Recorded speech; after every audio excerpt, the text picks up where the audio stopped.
Magandang umaga sa ating lahat. Gusto kong magpasalamat na may pagkakataon na maibahagi ko ang salita ng Panginoon sa mga OFW na kapatiran.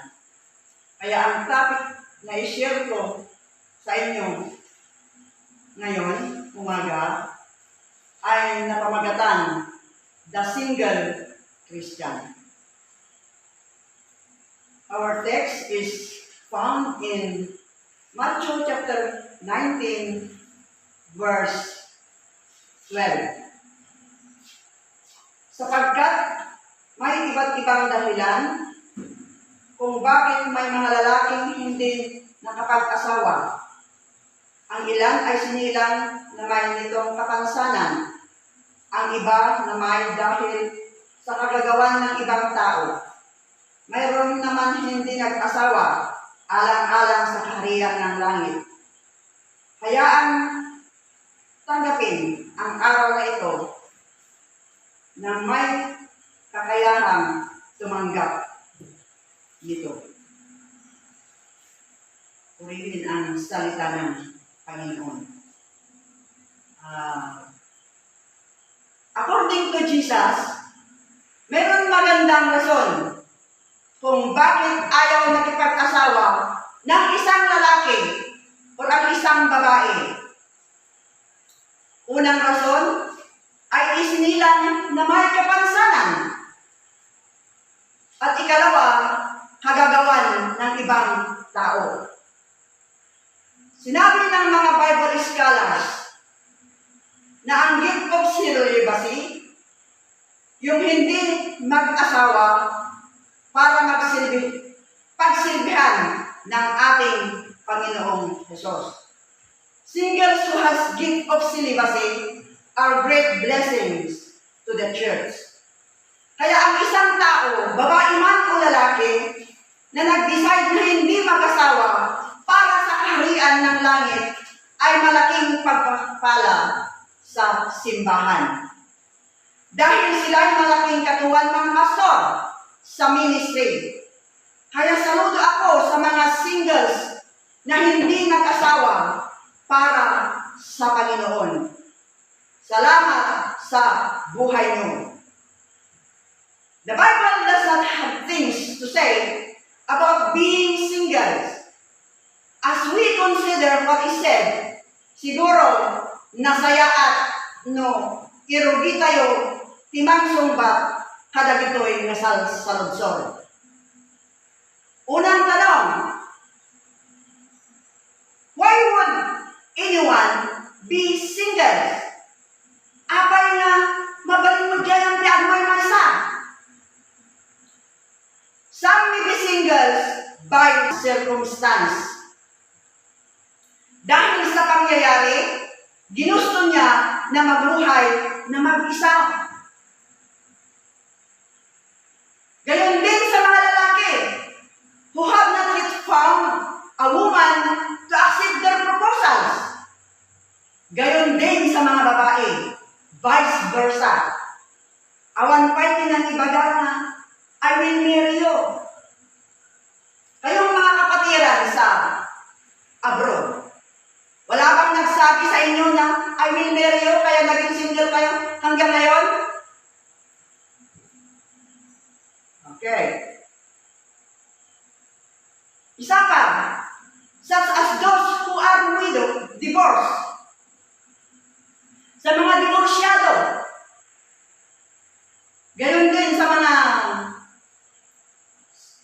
kasi sinabi niya, wala akong kasalanan. Hindi ko kasalanan. Awan bakit ko, isang rinagragsak na, itinagbiag na awanan iti kadwanan.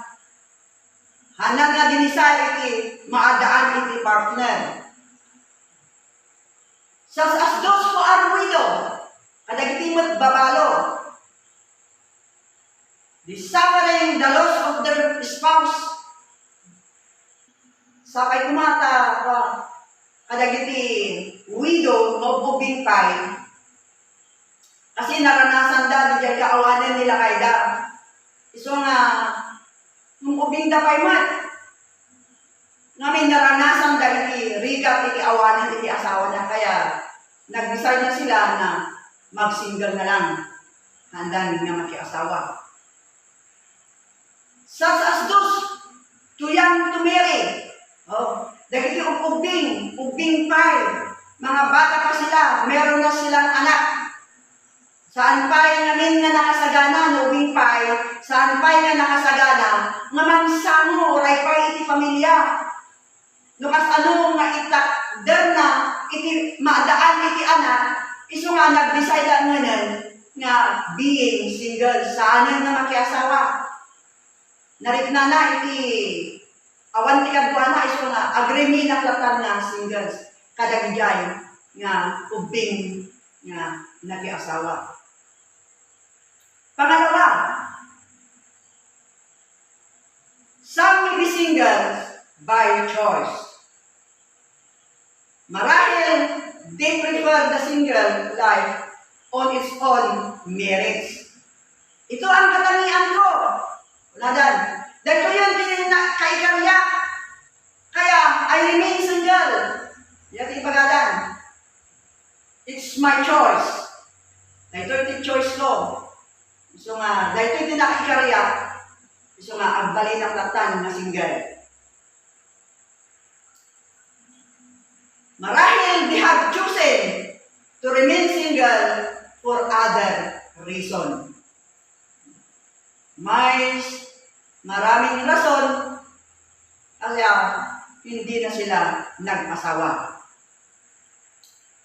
Jesus said, some would be single for the sake of the kingdom. Matatagpuan sa Matthew chapter 19, verse 11 and 12. Kaya Paul consider his singleness as a gift from God. Kaya kung ikaw ay pinili ng Diyos, sa 1 Corinthians chapter 7, verse 7 and 8, na maging single, better to obey, kagaya ni Apostol Pablo. Tulungan na tayo ni Apo. Kung maging single tayo, by choice, tulungan na tayo ni Apo. Pangalawang tanong, what are the benefits to being single? Una, freedom from care. In 1 Corinthians chapter 7, verse 26 to 28. Ipagsayatan ti awan asawa na, kat nawaya kadagiti pakasipnan, dagiti sabsabali. Ang single ay malaya sa pagpaalala tungkol sa kanyang responsibilidad sa iba. Malaya siya sa kahirapan. Kasi kung may pamilya ka at mahirap na ang buhay, mas lalong nahihirapan ka kasi may responsibilidad ka sa kasama mo. Kaya ang benepisyo sa mga single, kung kahirapan ang pinag-uusapan, ay mas magaan ang kanilang hirap o sakripisyo. Iso nga dagiti singles nga awan isaw sawer na, awan iti panunutan na kapag serbiyan nga anak kin asawa, jay lang pagpagina iti panunutan na you must have to enjoy life. Okay. Pangalawa, benepisyo. Freedom to serve the Lord. As Paul describes in 1 Corinthians chapter 7, verse 32 to 35. At dahil iti oportunidad nga agserbiti ako nga mas nalaklaka nga aramidan dagiti single kisa dagiti naasawaan. For example, ang mga single, anytime pwede mong iwanan ang mga gawain sa bahay para unahin mo ang gawain ng Panginoon. Kahit saan sulok. Kasi wala kang anak na inaasikaso mo. Unong pagsilbihan mo. Dati kasong babakin na magdatoy, no adda dagiti anak, adda dagiti trabaho, ti ako, nga saan ka makapagbuwan, ta adda panpanunutan a responsibilidad mo oray pay iti pamilyam. Kaya ito ang pangalawa na benepisyo being a single kat maarami mo kumang by the grace of God. Pangalawang tanong, hindi ako magtagal. Pangalawang tanong, the disadvantages to being a single. The danger of temptation. Physical desire can be strong. Siyempre, pag single ka, malapit sa iyo ang temptation, di ba? Kasi wala kang asawa. Iso nga ni Satanas, hanayon da ka nga itemplatan. Kailangan ang isang singles na very strong ang pananampalataya upang mapagtagumpayan mo, lalo ang usapan ay sexual desire. No saan ka may strong, uray pa hindi pang mating, mangyari isaan nga umiso. Ang kadi. So nga, kailangan very strong kayo, di niya pananampalataya kayo iti ako, hindi niya faith kayo kini ako Diyos. Tapos tigas ka, mapagtagumpayan tayo, dagiti mangyari, masaan nga umiso. Hello, mga singles sa ibang bansa. May God help you. Pangalawang disadvantages to being singles. The danger of loneliness. Not to be consumed, not to be confused with solitude, which means single people enjoy. Saan ka kumanga mariro? Iti kinamay-maysam. Tati pagbalinan na nga danger, awan iti socialization mo. Awan namin iti panakipulapol mo. Isama iti biyag mo, agbalin lang ka na lonely. Awan iti ragsak mo. Kasi hanggang ano na makisosyal. Awan mo iti kakausap mo nga tattao.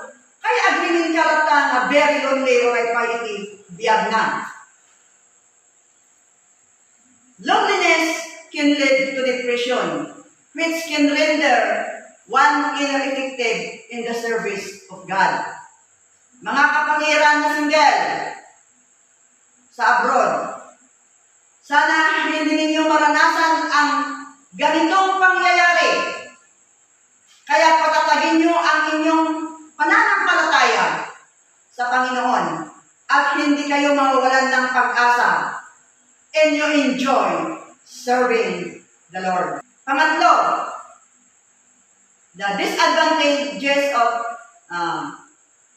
being a single.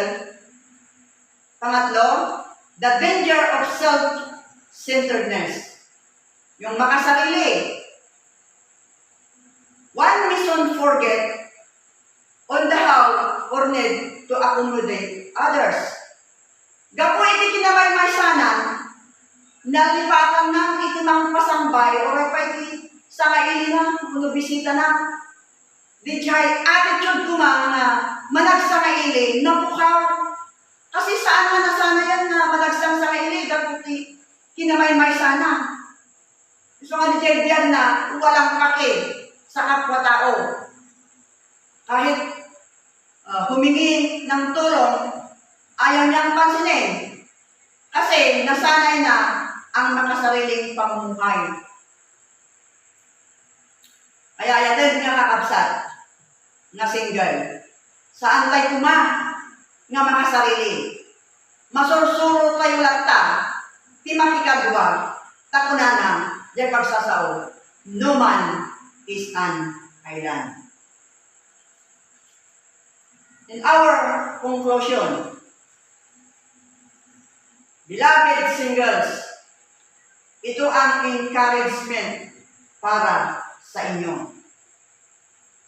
Utilize the advantages of being a single.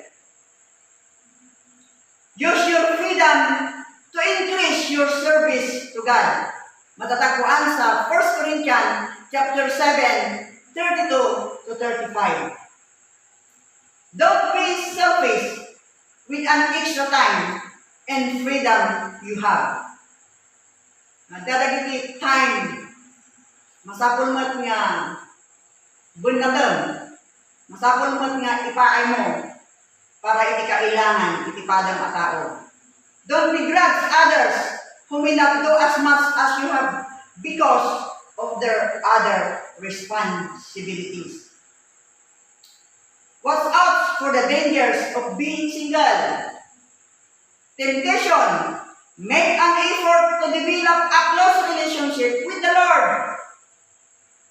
Kanayon kumang sidag kayo iti Apo. Loneliness. Accept invitations to be with others. Initiate opportunities to be with others. Nadalagiti mangawis kada tayo. Mapan tayo. Adalagiti opportunity na makikadwa tayo kadagiti sabsabali. Self-centeredness. Offer yourself in service to the others and be flexible. Tayo dagiti serbisyo tayo kadagiti dadto mga tao. Remember that you are in the family of God. You have many mothers, fathers, brothers, sisters, children.